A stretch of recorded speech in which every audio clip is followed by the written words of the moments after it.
ደስታና ቀቢጸ ተስፋ ከአሚን ባሻገር መጽሐፍ የተወሰደ። ደራሲ በእውቀቱ ስዩም። ውሃ ልማት በተባለው የኛ ሰፈር ውስጥ ሁለት ዝነኛ ተማሪ ቤቶች ይገኛሉ። የመጀመሪያው እንደ ቅርስ የሚቆጠረው አንጋፋው ብርሃነ ዛሬ አጠቃላይ ሁለተኛ ደረጃ ትምህርት ቤት ሲሆን ሁለተኛው የአዲስ አለማየሁ አጠቃላይ ሁለተኛ ደረጃ ትምህርት ቤት ነው። በሁለቱም ትምህርት ቤቶች መካከል በግምት 300 ሜትር ርዝመት ያለው የእግር መንገድ ተዘርግቷል። ከእግር መንገዱ ግራና ቀኝ መጽሐፍት ቤቶች አሊያም የጽህፈት መሳሪያ መሸጫ ሱቆች አይታዩም። አካባቢውን የወረሩት መስሪያ ቤቶች፣ ፔንሲዮኖች ብቻ ናቸው። ከውዘኔ ቀኖቼ ባንዱ ስራዬ ብዬ ግራ ቀኙን ማስተዋል ጀመርኩ። አቮካዶ ፔንሲዮን፣ ዜድቢ ፔንሲዮን፣ ጌት ፔንሲዮን፣ ኃይሌ ፔንሲዮን፣ ኒውዴይ ማሳጅ፣ አህመድና ወዳጆ ጫት ቤት፣ መሲራያ ባር፣ ኤሪዮን ፔንሲዮንና ክላሲክ ፔንሲዮን በግራ ቀኝ ተሰልፈዋል። የፔንሲዮኖች ሰልፍ በሚጠናቀቅበት ቦታ ላይ ሴማህ የማህፀን ክሊኒክ ባልጋ ላይ ጦርነት የተጎዱ ቁስለኞችን ተቀብሎ ለማስተናገድ ስትራቴጂካው ቦታ መርጦ ጉብ ብሏል። በአጠቃላይ እዚህ አካባቢ የሙዝ ልጣጭ ያዳለጠው መንገደኛ የሚወድቀው አልጋ ላይ ነው። ይሄኛ ሰፈር መልክ ከሞላ ጎደል የዛይሬቱ ኢትዮጵያ መልክ ነው። ያጋነኑ ከመሰላችሁ ሰፈራቸውን ግራና ቀኝ ተመልከቱ። በመቋቋም ላይ የሚገኙት የንግድ ቤቶች ከመብል ቤት፣ ከመጠጥ ቤት፣ ከልብስ ቤት፣ ከመኝታ ቤትና ከጭፈራ ቤት አያልፉም። በአሁኑ ጊዜ አንገቴን ወለም ማለኝ ስትል ሙታንታ ስር ገብተህ የሚያሹህ ማሳጅ ቤቶች፣ በሽተኛ የጫና አምቡላንስ ደጁ ላይ አቁሞ የሚቀም ሾፌር ሳይቀር የሚያስተናግዱ ጫት ቤቶች፣ ድፍን መንደር እንደ ጋን ገልብጦ በጭስ የሚያጥኑ ሽሻ ቤቶች ተበራክተዋል። በግሌ እንደ ከበደ ሚካኤል ደስታ ጭቅቅት ነው፣ ነፍስን ያሳድፋል የሚል መናኝ አይደለሁም።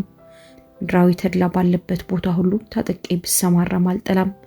የሚከተለውን የምጽፈው የመደሰቻ ቤቶችን መፍላት ለማውገዝ አይደለም።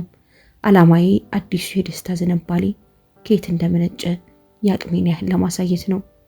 የመስሪያ ቤቶች፣ የጫት ቤቶች፣ የመጠጥ ቤቶች ወዘተ በየቦታው እንደ ክረምት አግሚ መፍላት ደስታ መግዛት የሚችሉ ሰዎች መበራከታቸው ያሳያል። በተዘዋዋሪም የሀገሪቱን ማደግ ያመለክታል።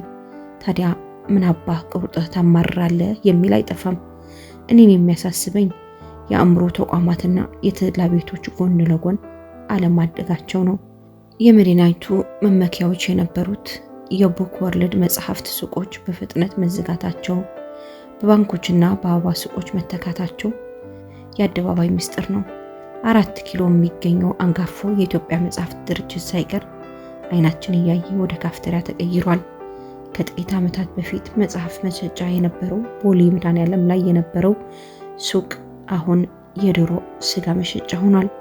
የምርምር ማዕከሎች፣ ቤተ መዘክሮችና ማተሚያ ቤቶች በግንባታ መስመር ላይ አይታዩም። ከፈጠራ ከምርምርና እንቆቅልሾችን ከመፍታት የሚገኝ ደስታ ደብዛ የለውም። ያለው ስጋዊ ደስታ ብቻ ነው።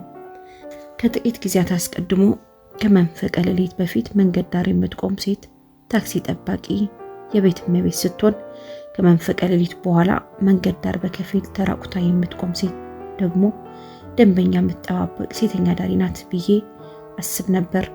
አሁን ሴተኛ ዳሪዎች ከምሽቱ 2 ሰዓት ጀምሮ ሲቆሙ ያለው አሁን ያለው ማህበራዊ ሞገድ ብርቱ ከመሆኑ የተነሳ የቤት እመቤቶቻችን ጊዜና የሴተኛ ዳሪዎቻችን ጊዜ የሚለየውን ድንበር አፍርሶታል። የወሲብ ገበያ በጠፋ ጨረቃ በሽሽግ የሚካሄድ መሆን ቀርቷል። አዲሱ ለውጥ በግብረ ገብ ስብከት የሚቀለበስ አይመስለኝም። ምክንያቱም የዜጎች ጠባይ ከአገዛዝ ስርዓት ጋር በጥብቅ የተቆራኘ ነው።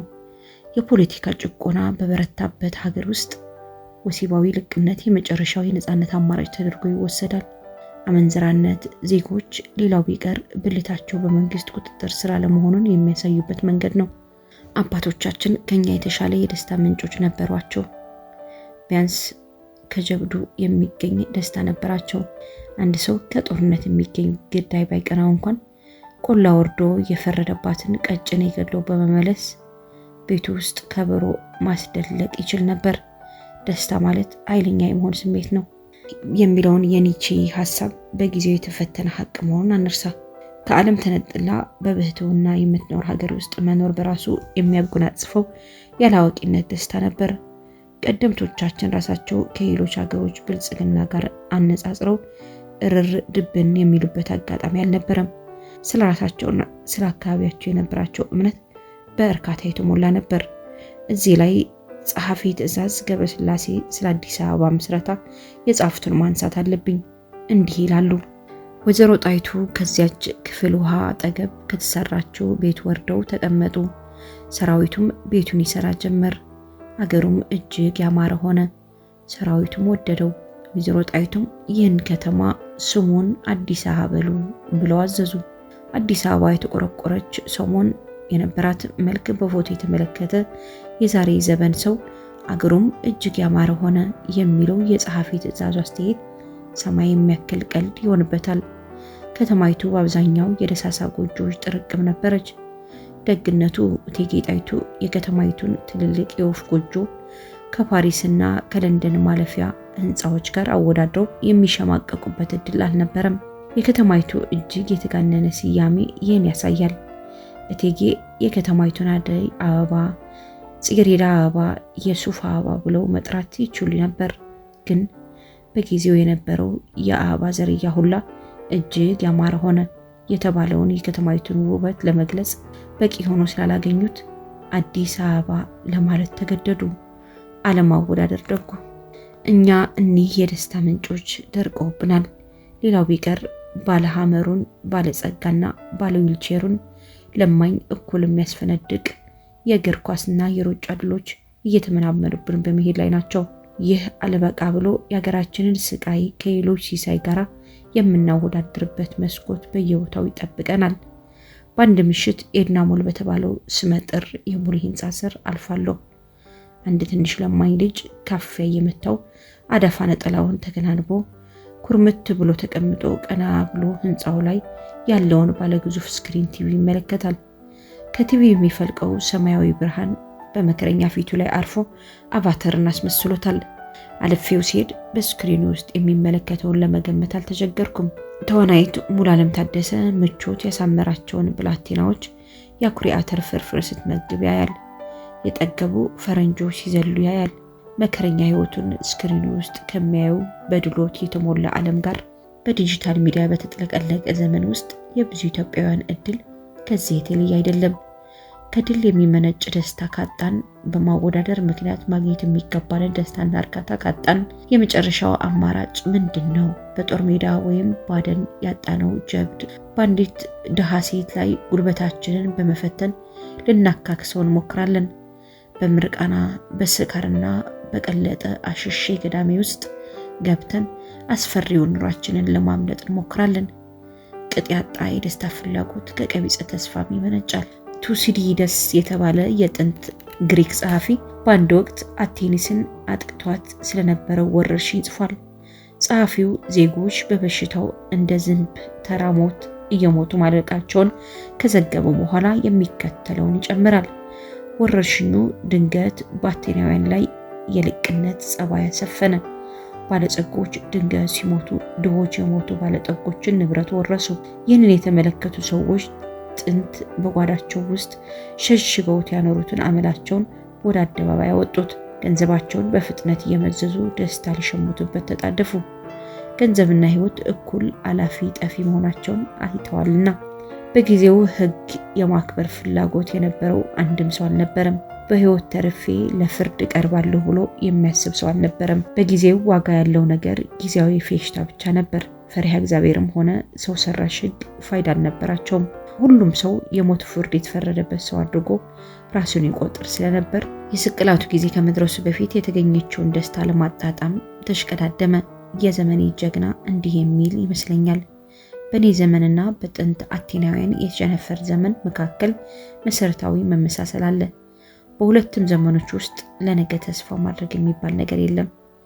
ለፍቼ የሰራሁት ቤቴን ባቡር ይሁን ሰርጓጅ መርከብ በውል ያልታወቀ ነገር ጥሶት የሚያልፍ ከሆነ ቤት ለመስራት እንዴት ላቅድ እችላለሁ? 700,000 ብር የገዛሁትን ቤቴን በክረምት አፍርሶ ደርዘን ጃንጥላ የማይገዛ ፍራንክ ሸጎጥ አድርጎ ቤተ መቅደስ እንደገባች ውሻ ካልቦ የሚያባረኝ ባለስልጣን ባለበት ሀገር ውስጥ ጎጆ ለምን እቀልሳለሁ?